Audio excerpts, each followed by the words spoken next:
साथियों नमस्कार। जैसा कि आज से जितने भी समाचार चैनल हैं आपके और जितना भी सोशल मीडिया का प्लेटफॉर्म है उसमें नीट परीक्षा के पेपर लीक की खबरें आप लोगों ने सुनी होगी।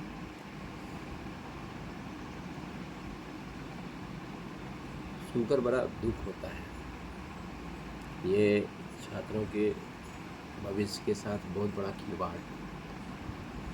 वैसे छात्र जो गरीबी की आग में तपते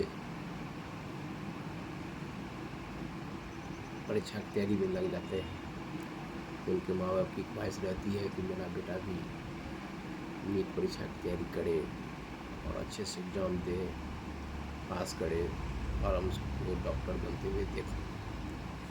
लेकिन वर्तमान सरकार की जो व्यवस्था है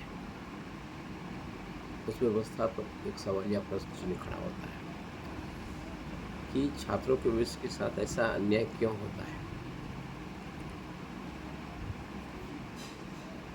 एक शैक्षणिक तबका जो अपने बच्चे को पढ़ाना लिखना चाहता है वो अपने बच्चे को वैसे पढ़ाए, यह भी एक चुनौती भरा प्रश्न है।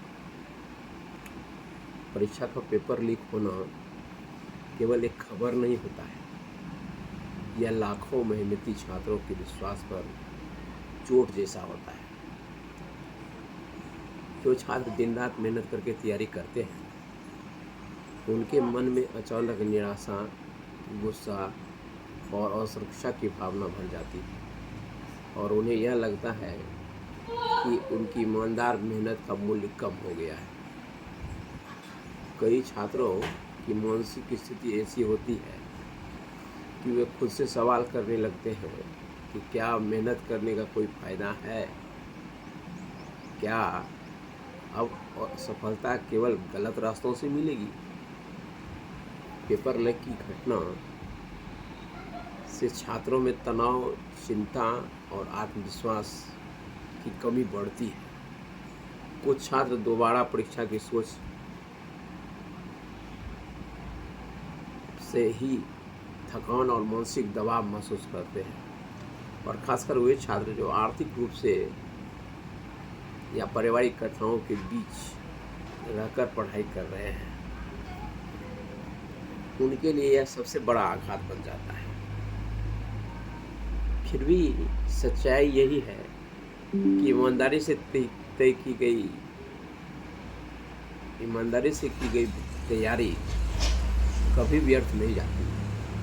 पेपर लीक उस समय के लिए व्यवस्था को कमज़ोर कर सकता है, लेकिन मेहनती छात्रों की लगन और ज्ञान को कभी नहीं हरा सकता।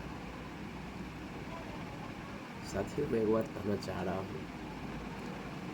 कि मौजूदा सरकार पर जो भी प्रश्न उठे, प्रश्न उठना तो लाजमी है और जो शैक्षणिक व्यवस्था देख रहे हैं हमारे मंत्री, हमारे कैबिनेट मिनिस्टर, उन्हें मोरल दायित्व तो लेनी चाहिए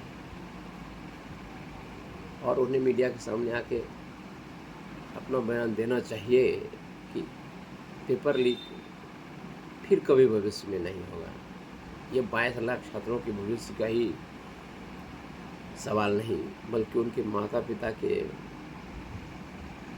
विश्वास पर एक करारा तमाचा है जिसे भारत की जनता कभी माफ नहीं करेगी। और जो परिवार ये चाहते हैं कि हम अपनी बेटी को अच्छे से पढ़ा लिखा करके मेडिकल की तैयारी कराएं और 5-6 साल में मुझे सकारात्मक परिणाम देखने को मिलेगा, उनकी क्या मनोदशा होती है, ये इस पर सोचने और विचार करने की जरूरत है।